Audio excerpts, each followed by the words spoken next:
দর্শক আসসালামু আলাইকুম। আশা করি আপনারা সকলে ভালো আছেন, আমিও ভালো আছি।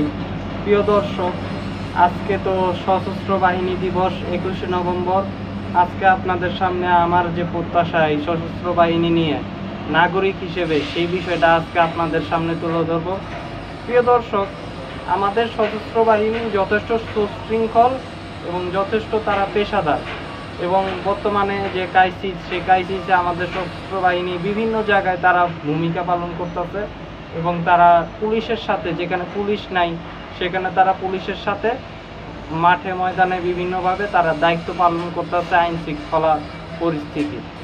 প্রিয় দর্শক, আমাদের সশস্ত্র বাহিনী যথেষ্ট দক্ষ পেশাদার, ঠিক আছে, কিন্তু আমাদের সশস্ত্র বাহিনী দক্ষিণ এশিয়ায় কিছুটা পিছিয়ে আছে ভারত, পাকিস্তান সহ বিভিন্ন শক্তিশালী দেশের পরিবর্তে, এবং এগুলির বিপরীতে যদি আমি কম্পেয়ার করি তাহলে আমাদের কিছু ঘাটতি আছে শক্তি।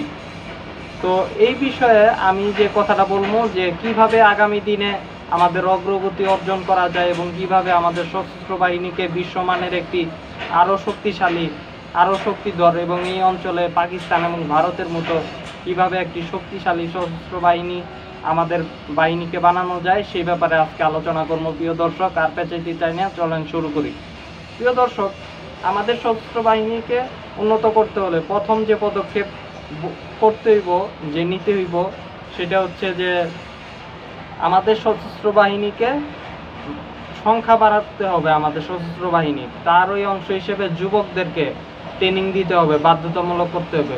তুরস্ক সহ বিভিন্ন দেশে এই বিষয়ে বিভিন্ন ধরনের পদক্ষেপ নেওয়া আছে। ইসরায়েলের মতো একটি দেশেও এই ধরনের পদক্ষেপ আছে, যে বাধ্যতামূলক যুবকদেরকে ট্রেনিং নেওয়া। এবং আমরাও বিভিন্ন যারা সামরিক বিশেষজ্ঞ এবং এই ব্যাপারে যারা খোঁজখবর রাখি, তারা সবসময় এই বিষয়টার সাথে একমত, এবং এই বিষয়টা আমরা সবসময় বলে আসছি যে সশস্ত্র বাহিনীর শক্তি বাড়ানোর জন্য আমাদেরকে যুবকদের ট্রেনিং দিতে হবে, বাধ্যতামূলক ট্রেনিংয়ের একটি ব্যবস্থা করতে হবে, এবং সেনাবাহিনীর সাবেক অফিসাররাও এই ব্যাপারে একমত।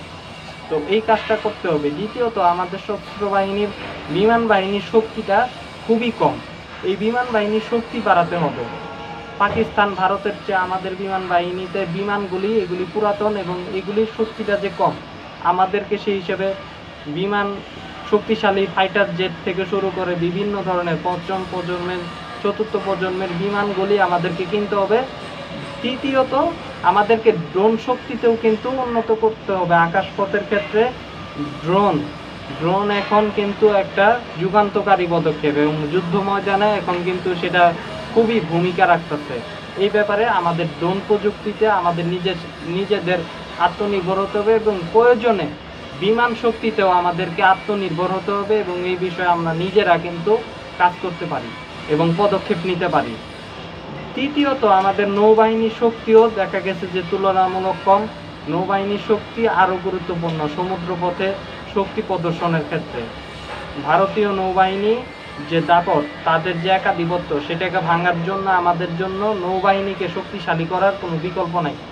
আগামীতে যে কোনো শক্তিশালী নৌবাহিনীকে যাতে আমরা চ্যালেঞ্জ করতে পারি, তার জন্য আমাদের যুদ্ধজাহাজ, তারপর ডেস্ট্রয়ার, ফ্রিগেট, তারপরে রণ তৈরি পর্যন্ত আমাদের তৈরি করা কিংবা এটাকে উৎপাদন করার আমাদের চিন্তা ভাবনা রাখতে হবে, এবং নৌবাহিনীকে আরও আধুনিকায়ন করতে হবে।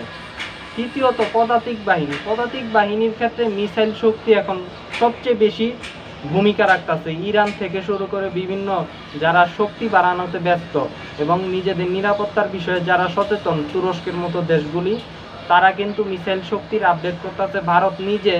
ভারতের মতো একটা দেশ নিজেও কিছুদিন আগে হাইপারসোনিক মিসাইল পরীক্ষা করছে, এবং এই সমস্ত মিসাইল শক্তি এবং ব্যালিস্টিক মিসাইল, হাইপারসোনিক মিসাইল, এগুলিতে কিন্তু তারা মনোযোগী হইতেছে। অ্যান্টিশিপ মিসাইল, এই সমস্ত মিসাইল ডেভেলপমেন্ট এবং এগুলির প্রযুক্তির বিষয়ে তারা যে কাজ করতেছে, তারা সফলতা পাইতেছে। বিপরীতে আমাদের কোনো সফলতার জায়গা নাই, কিন্তু সেটা আমাদের তৈরি করতে হবে। আমাদের পদাতিক বাহিনীগুলিকে এগুলির ব্যাপারে পদক্ষেপ নিতে হবে, এবং আমাদের নিজস্ব শক্তিশালী এয়ার ডিফেন্স সিস্টেম, এটা আমাদের উৎপাদন করতে হবে, এবং এটার বিষয়ে আমাদের কাজ করতে হবে। এছাড়া কোনো বিকল্প নাই।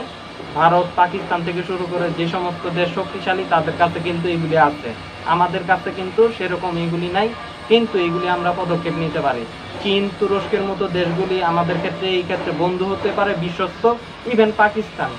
তো এই ব্যাপারে কোনো সন্দেহ নাই। যত যাই বলেন রাজনীতি, কিন্তু রাজনীতি আর প্রতিরক্ষা নীতি এক না। তো এই জন্যই এইগুলি আমরা পদক্ষেপ নিতে পারি এবং এই পদক্ষেপগুলির মাধ্যমেই কিন্তু আমরা উন্নতি করতে পারি। পাশাপাশি আমাদের নিজেদের অস্ত্র তৈরি করা, নিজেদের এইসব বিষয়ে এই সমস্ত প্রযুক্তির ক্ষেত্রে আমাদের নিজেদের আয়ত্ত করা জরুরি।